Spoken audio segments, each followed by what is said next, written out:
are our most heavily pruned of the fruit trees. Now they're shaped to have what we call an open bowl structure, where the center of the tree is open and the branches grow outward. And what this does is allow really good airflow inside the tree canopy to provide drying and prevent diseases. It also allows a lot of sun to penetrate the fruits.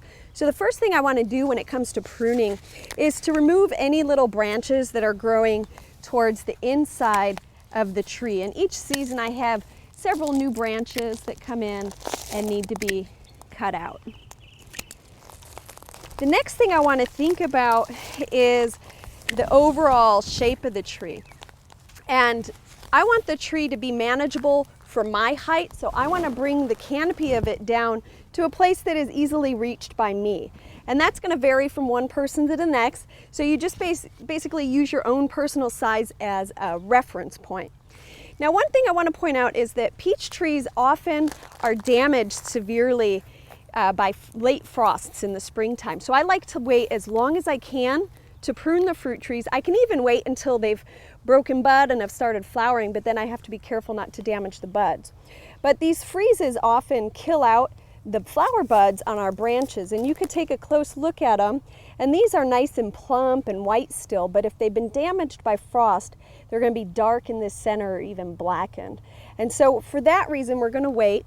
And if we do experience a heavy freeze and a lot of frost damage on our tree, we're going to prune it more lightly and leave more of those flower buds to fruit. But in a year that we don't have a heavy freeze, we're going to cut back up to 1/3 of the previous season's growth. So as we do that, again, keep in mind your own body size. I want to bring these branches down to where I feel comfortable. I also want to look for either a branch or a bud that faces out. Remember, we want to keep the center open, so I wouldn't cut here because that branch is going to grow into the middle. So instead, I'm going to cut just above this branch, and that's going to grow out and away.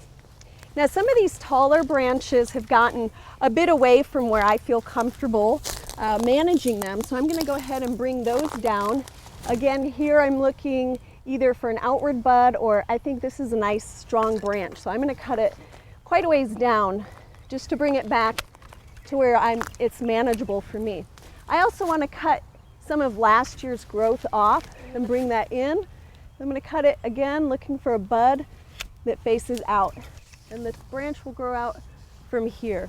And I'm just going to keep working my way around the tree, bringing it down and trimming up some of last year's growth. The other thing I want to look for are weak branches. See how flimsy this is? And it's growing out in a spot where I don't really need it. For that, I'll just use my hand pruners and cut that off. Again, there's some more small, weak branches that have come out from the trunk, and I'm going to remove all of those. Continue working your way around, bringing the tree down and cutting off a good amount of last season's growth.